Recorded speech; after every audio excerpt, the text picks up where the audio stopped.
बच्चों नमस्कार। बच्चों हम कक्षा 7वीं गणित में चतुर्भुज पढ़ रहे हैं, क्वाड्रिलेटरल पढ़ रहे हैं। बच्चों हमने पूर्व के भाग में चतुर्भुज क्या है और ये कितने प्रकार के होते हैं इस पर हमने चर्चा किया था। आइए बच्चों भाग 2 शुरू करते हैं। प्रश्न है बच्चों, किसी चतुर्भुज के कोणों का अनुपात 3:5:7:9 है।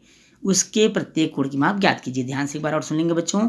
किसी चतुर्भुज के कोणों का अनुपात 3:5:7:9 है। उसके प्रत्येक कोण की माप ज्ञात कीजिए। बच्चों यहाँ हमको मानना पड़ेगा, माना कि चतुर्भुज के चारों कोण,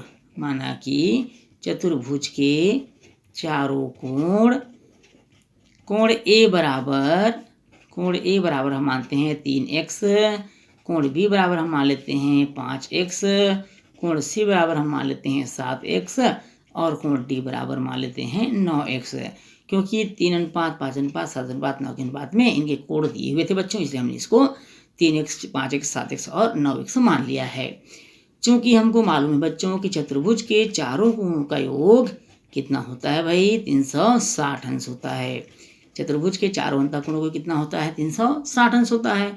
हमने ए को माना है 3x अंश, बी को माना है 5x अंश, सी को माना है 7x अंश और डी को माना है 9x अंश। कुल मिलाकर हो जाएगा ये 360 अंश। अब यहाँ पर बच्चों सबको जोड़ देते हैं भाई।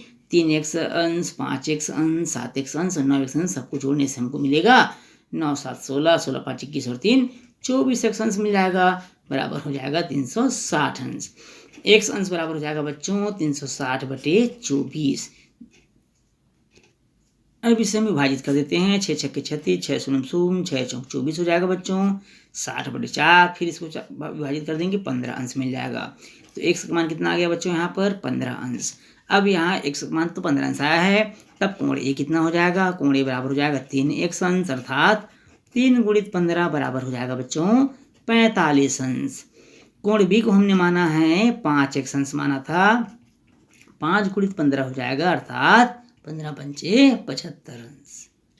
कोण सी बराबर हो जाएगा बच्चों, कोण सी को हमने माना था 7x अंश, अर्थात 7 × 15 बराबर 15 सत्ते 105 अंश। जबकि कोण डी को हमने माना है 9x अंश माना है, अर्थात 9 × 15 बराबर हो जाएगा 15 निया कितना होता है बच्चों, 135 अंश। इस तरह से कोण ए 45, कोण बी 75, कोण सी 105 और कोण डी हो जाएगा 135 अंश। अब आइए बच्चों देखते हैं अगला प्रश्न है बच्चों, सत्य या असत्य कथन छांटिए। पहला है चतुर्भुज के चारों अंतःकोणों का योग 4 समकोण होता है। दूसरा है चतुर्भुज का एक विकर्ण चतुर्भुज को 4 त्रिभुजों में बांटता है। तीसरा है चतुर्भुज में संलग्न कोणों के 4 युग्म होते हैं। चौथा है चतुर्भुज में सम्मुख कोणों के 4 युग्म बनते हैं। पांचवा है चतुर्भुज के चारों कोणों में से प्रत्येक 90 अंश का नहीं हो सकता। तो इस तरह से बच्चों ये तो थे प्रश्न। अब चलते हैं इसके उत्तर की ओर। तो सबसे पहला प्रश्न है, चतुर्भुज के चारों अंतःकोणों का योग 4 समकोण होता है, तो ये कथन है सत्य। दूसरा है बच्चों, चतुर्भुज का एक विकर्ण चतुर्भुज को 4 त्रिभुजों में बांटता है, बिल्कुल गलत है बच्चों, एक विकर्ण उसे 2 त्रिभुजों में ही बांटता है। तीसरा है चतुर्भुज में संलग्न कोणों के 4 युग्म होते हैं, बिल्कुल सही। चौथा है चतुर्भुज में सम्मुख कोणों के 4 युग्म बनते हैं, गलत है बच्चों। चतुर्भुज के चारों कोणों में से प्रत्येक 90 अंश का नहीं हो सकता, यह भी गलत है क्योंकि 90 अंश का होता है। तो इस तरह से थे बच्चों ये सत्य असत्य कथन छांटना। चलिए बच्चों देखते हैं अगला प्रश्न। अगला प्रश्न है बच्चों, यदि किसी चतुर्भुज की समभुज भुजाओं का केवल एक जोड़ा समांतर हो तो उसे खालिस्तान चतुर्भुज कहते हैं। आयत का प्रत्येक कोण खालिस्तान अंश का होता है। फिल्म चतुर्भुज में समभुज भुजाएं परस्पर खालिस्तान होती है एवं चारों भुजाएं आपस में खालिस्तान होती है। अगला है, जिस समांतर चतुर्भुज की प्रत्येक भुजा बराबर हो एवं जिसका प्रत्येक कोण 90 अंश का हो वह खालिस्तान कहलाता है। पांचवा है बच्चों, वह चतुर्भुज जिसकी सभी भुजाएं आपस में बराबर हो खालिस्तान चतुर्भुज है। तो चलिए देखते हैं बच्चों इसमें पहला प्रश्न है। पहला का उत्तर होगा, यदि किसी चतुर्भुज की सम्मुख भुजाओं का केवल एक जोड़ा समांतर हो तो उसे क्या कहेंगे बच्चों, खालिस्तान चतुर्भुज कहते हैं। तो यहाँ पर आएगा समलंब चतुर्भुज। दूसरा है, आयत का प्रत्येक कोण खालिस्तान अंश का होता है, तो इसका उत्तर आएगा बच्चों 90 अंश। सम चतुर्भुज में सम्मुख भुजाएं परस्पर खालिस्तान होती है, तो यहाँ पर लिखेंगे बच्चों समांतर।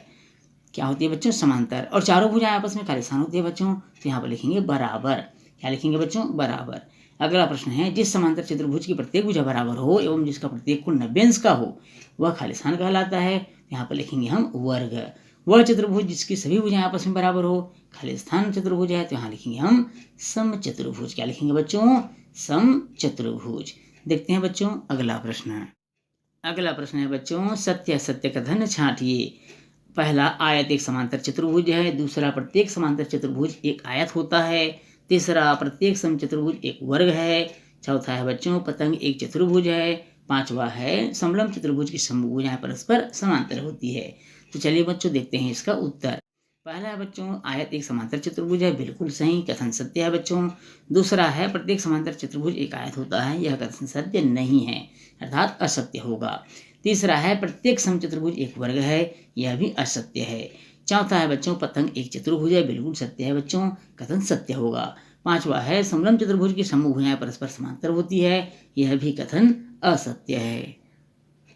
बच्चों इस प्रश्न के साथ ही यह अध्याय समाप्त होता है। बच्चों हमने इस अध्याय में सीखा कि चार भुजाओं से घिरी बंद आकृति जिसके अंदर के भाग में चार कोण होते हैं चतुर्भुज कहलाती है। हमने यह भी सीखा बच्चों कि किसी चतुर्भुज में चार शीर्ष, चार भुजाएं, चार कोण होते हैं। चतुर्भुज के सम्मुख शीर्षों को मिलाने वाले रेखाखंड विकर्ण कहलाते हैं, हमने यह भी जाना। और हमने यह भी जाना बच्चों कि चतुर्भुज में दो विकर्ण होते हैं। चतुर्भुज की वे दो भुजाएं जिनमें एक शीर्ष वनिष्ठ होता है संलग्न भुजाएं कहलाती है। और हमने यह भी जाना बच्चों इस अध्याय में कि चतुर्भुज में वे दो भुजाएं जिनमें कोई विशेष वरिष्ठ नहीं होता समूह भुजाएं कहलाती है। चतुर्भुज ABCD के अंतभाग चतुर्भुज की परिसीमा अर्थात स्वयं चतुर्भुज के साथ मिलकर चतुर्भुजी क्षेत्र ABCD बनाता है। हमने इस अध्याय में यह भी सीखा बच्चों कि चतुर्भुज के चारों अंतःकोणों का योग 360 अंश होता है। समांतर चतुर्भुज की समूह भुजाएं परस्पर समांतर एवं बराबर होती है, हमने यह भी जाना कि वह समांतर चतुर्भुज जिसका प्रत्येक कोण 90 अंश का हो आयत कहलाता है। और हमने यह भी जाना बच्चों कि वह समांतर चतुर्भुज जिसके सभी भुजाएं बराबर हो समचतुर्भुज कहलाता है। तो इस तरह से बच्चों हमने इस अध्याय में पूरी तरह से चतुर्भुज के बारे में जानने का पूरा प्रयास किया है। तो निश्चित रूप से बच्चों आपको यह अध्याय अच्छे से समझ में आया होगा, ऐसा मैं विश्वास करता हूँ। बच्चों यदि आपको वीडियो अच्छा लगा हो तो वीडियो को लाइक और शेयर करिएगा। यदि आप चैनल में नए हैं तो चैनल को सब्सक्राइब करना बिल्कुल नहीं भूलिएगा। तो बच्चों आपसे फिर मिलेंगे अगले क्लास में, तब तक के लिए नमस्कार।